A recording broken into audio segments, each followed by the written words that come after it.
आज हम डिस्कस करेंगे टॉपिक साइज रिडक्शन, जो कि हमारी ग्रेजुएशन और पोस्ट ग्रेजुएशन में जैसे फूड इंजीनियरिंग सब्जेक्ट होता है, केमिस्ट्री होता है, उनमें इसका काफ़ी रोल है। आज हम पढ़ेंगे इसमें जैसे size reduction, ways of size reduction, उसका क्या क्या क्राइटेरिया होता है, क्या क्या एडवांटेजेस हैं साइज रिडक्शन के, फिर कौन कौन से फैक्टर्स हैं जो कि हमारे साइज रिडक्शन वाले प्रोसेस को अफेक्ट करते हैं, और क्या क्या थ्योरीज हैं। अब सबसे पहले देखते हैं हम कि साइज रिडक्शन क्या होता है। वह कोई भी तरीका जिससे कि सॉलिड का जो पार्टिकल होता है उसको हम स्मॉलर पीसीज में ब्रेक करते हैं, वो साइज रिडक्शन कहलाता है। अब जो हम साइज रिडक्शन करते हैं वो अलग अलग पर्पस के लिए किया जाता है, और हर पर्पस के लिए अलग डिफरेंट मेथड का हम यूज़ कर सकते हैं। काफ़ी सारे मेथड्स वेज होते हैं साइज रिडक्शन के। अब इसका एक जो मेन काफ़ी एडवांटेज है वो ये होता है कि जो फाइब्रस मटेरियल होते हैं वो काफ़ी बल्की होते हैं। अब उस फाइब्रस मटेरियल का बल्की है तो वो हैंडलिंग में काफ़ी प्रॉब्लम करता है। अब जब उसका साइज रिड्यूस हो जाएगा तो उसकी ईजिली हैंडलिंग हम कर सकते हैं। जो पार्टिकल्स होते हैं जब उनको हम ग्राउंड करते हैं स्मॉलर पार्टिकल्स में तो उनका सरफेस एरिया बढ़ जाता है। तो सरफेस एरिया इंक्रीज़ होने की वजह से उनकी रिएक्टिविटी भी इंक्रीज़ हो जाती है, और उस रिएक्टिविटी इंक्रीज़ होने का काफ़ी बेनिफिट होता है कुछ इंडस्ट्रियल रिएक्शंस में। अब जो नेक्स्ट है वो है वेज। जो सॉलिड्स होता है उसको हम मेनली 4 तरीके से ब्रेक कर सकते हैं। मेनली 4 वेज होते हैं। पहला होता है जैसे कंप्रेशन, इम्पैक्ट होता है, एट्रीशन होता है और कटिंग होता है। इन सब के अपने अलग एडवांटेजेस हैं या जिस चीज़ के लिए इनको ज़्यादा यूज़ किया जाता है। जैसे कंप्रेशन जो होता है वो मेनली हम कोर्स रिडक्शन के लिए यूज़ करते हैं, और ये मेन मेथड है ब्रेक करने के लिए। सेकंड मेथड जैसे इम्पैक्ट होता है, उससे जो पार्टिकल्स बनते हैं वो कोर्स और फाइन दोनों ही तरीके के हो सकते हैं। अब जो एट्रिशन होता है उससे जो मेनली पार्टिकल्स बनते हैं वो एक्सट्रीमली फाइन पार्टिकल होते हैं हमारे। अब नेक्स्ट होता है फोर्थ वे, कटिंग होता है। कटिंग हम तभी यूज़ करते हैं जब हमें जो हमारा फाइनल प्रोडक्ट है वो किसी डेफिनेट शेप में चाहिए, तब हम कटिंग का यूज़ करते हैं। इसमें फाइन पार्टिकल्स बहुत कम और ना के बराबर ही डेवलप होते हैं। नेक्स्ट टॉपिक है हमारा क्राइटेरिया फॉर साइज रिडक्शन। क्या क्या क्राइटेरिया होता है। जो साइज रिडक्शन प्रोसेस होता है वो मेनली या तो हम क्रशर्स या ग्राइंडर्स का ही यूज़ करते हैं उसमें। अब जो भी हमारा ग्राइंडर या क्रशर होता है उस वो एक आइडियल क्रशर है, यानी उसके लिए कुछ क्वालिटीज़ होनी चाहिए। जैसे जो हम क्रशर यूज़ कर रहे हैं वो एक बार में ज़्यादा से ज़्यादा लार्ज क्वांटिटी को हमारे को ग्राइंड कर सके या क्रश कर सके। जो सेकंड होता है, अब जैसे कोई भी ज़्यादा से ज़्यादा क्वांटिटी कम से कम एनर्जी में क्रश हो रही हो तो वो एक हमारा आइडियल क्रशर या ग्राइंडर होगा। जो पार्टिकल्स बन रहे होते हैं वो सेम साइज़ के हों, ये भी एक क्वालिटी होती है एक आइडियल क्रशर की या ग्राइंडर की। तो यहाँ पे हमने देखा जो आइडियल क्रशर होता है या हमारा ग्राइंडर होता है उसकी 3 क्वालिटीज़ होती हैं कि वो आइडियल है या नहीं। लेकिन in practice all these criteria are hardly meet. हम देखते हैं लेकिन कि मोस्टली ये क्राइटेरियाज फुलफ़िल नहीं हो पाते। उनमें से मोस्टली तो क्या, एक दो भी नहीं हो पाते।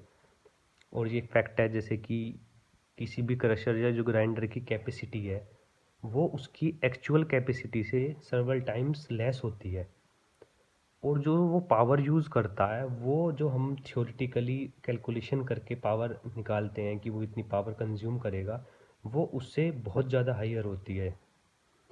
अब जो पार्टिकल्स डेवलप होते हैं एक आइडियल क्रशर में वो होने चाहिए सभी सेम साइज़ के, लेकिन ऐसा होता नहीं है प्रैक्टिकली। सारे पार्टिकल साइज़ लगभग डिफरेंट ही होते हैं। अब नेक्स्ट टॉपिक है इसी में हमारा जो एडवांटेजेस, साइज रिडक्शन के क्या एडवांटेजेस हैं, क्यों हम इसको करते हैं इंडस्ट्रीज़ में। या सबसे पहला एडवांटेज होता है जो हमारा कंटेंट बनता है उसकी यूनिफॉर्मिटी इंक्रीज़ हो जाती है, क्योंकि जब साइज रिड्यूस होगा यूनिफॉर्म पार्टिकल्स बन जाते हैं तो उसकी यूनिफॉर्मिटी इंक्रीज़ होती है। दूसरा, पार्टिकल्स यूनिफॉर्म और छोटे साइज़ की होने की वजह से उनका फ्लो जो है वो यूनिफॉर्म होता है। थर्ड एडवांटेज होता है जैसे जो रेट ऑफ एब्जॉर्प्शन है वो इंक्रीज़ हो जाता है, क्योंकि जितना छोटा पार्टिकल होगा वो इजीली एब्जॉर्ब हो जाता है। सरफेस एरिया भी इंक्रीज़ होता है, जितने छोटे छोटे पार्टिकल्स ज़्यादा बनेंगे उतना ही उनका सरफेस एरिया इंक्रीज़ हो जाता है। नेक्स्ट एडवांटेज होता है हमारे जैसे विस्कोसिटी इंक्रीज़ होती है। नेक्स्ट एडवांटेज होता है यूनिफॉर्म मिक्सिंग होती है और ड्राइंग। और एक मेन एडवांटेज इसका होता है जैसे इम्प्रूव फिजिकल स्टेबिलिटी। अब जब जो पार्टिकल्स हैं वो छोटे साइज़ के टूट के बन गए हैं तो उनकी स्टेबिलिटी इंक्रीज़ हो जाती है। क्यों? क्योंकि जो रेट ऑफ सेडिमेंटेशन है वो डिक्रीज़ हो जाएगा। वो डिक्रीज़ क्यों होगा? जब छोटे छोटे पार्टिकल्स हैं तो अगर हम उनको पानी में या किसी भी चीज़ में डिज़ोल्व कर रहे हैं तो वो ईज़िली सेडिमेंट हमारे नहीं होते। एक एडवांटेज होता है जो इम्प्रूव्स डिसोल्यूशन रेट, वो इजीली मिक्स हो जाते हैं, डिज़ोल्व हो जाते हैं। Factors related to the nature of raw material affecting size reduction. अब किन किन फैक्टर्स पे हमारा जो साइज रिडक्शन होता है वो डिपेंड करता है। तो बहुत सारे फैक्टर्स होते हैं लेकिन हमने यहाँ कुछ इंपॉर्टेंट फैक्टर्स लिए हैं। जैसे हार्डनेस होता है, fibrous, brittle, elastic, sticky, low melting, और ये सारे हम एक एक करके इनको पढ़ेंगे। जो हार्डनेस होता है, सबसे पहले अगर कोई भी मटेरियल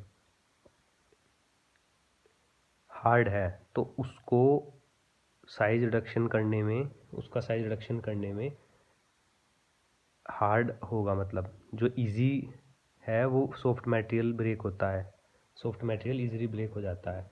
सेकंड है फाइबरस।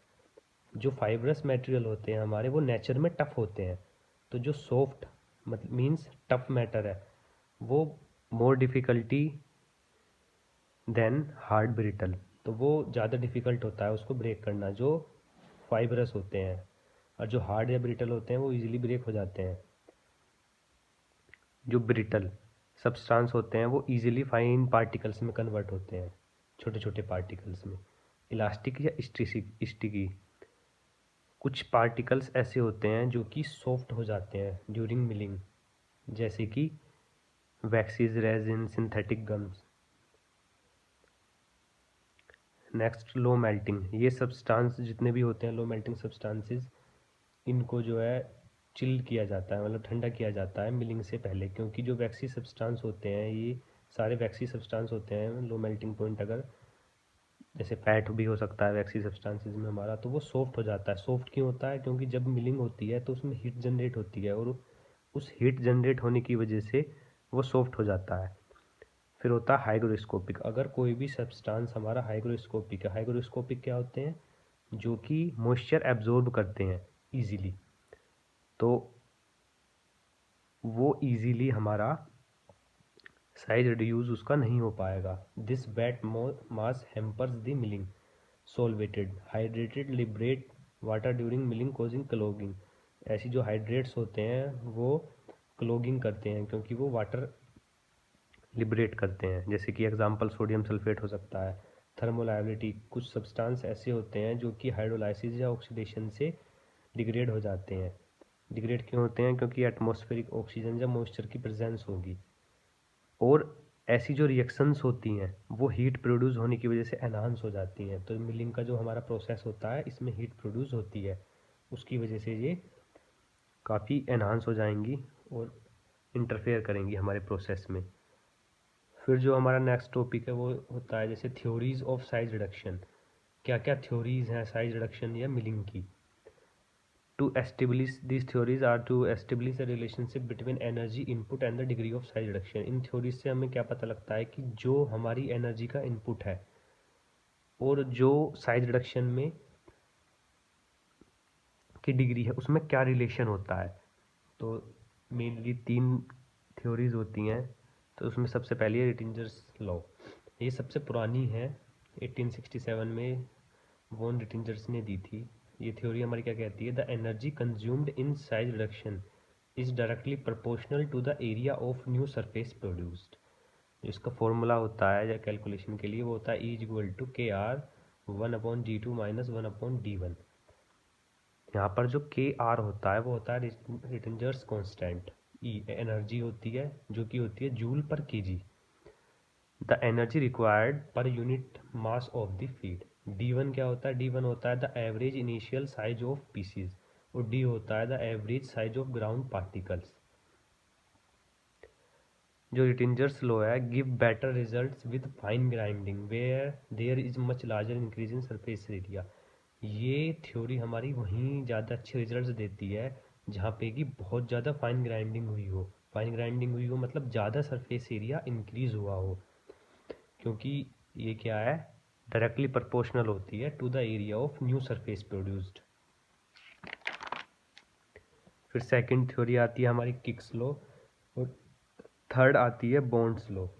जो सेकंड थ्योरी है किक्स लॉ, वो क्या होती है? The energy required to reduce the size of particles is directly proportional to the ratio of initial size to the final size of typical dimension. यहाँ पे क्या है, जो एनर्जी यूज हुई है वो डायरेक्टली प्रोपोर्शनल है ratio to the initial upon final. और पहली वाली थ्योरी में क्या था, उसमें था increase in the size directly proportional to the increase in size, इसमें रेशियो है साइज का। इसका फॉर्मूला होता है equal to K N log T1/D2। यहाँ पे एनर्जी क्या होती है?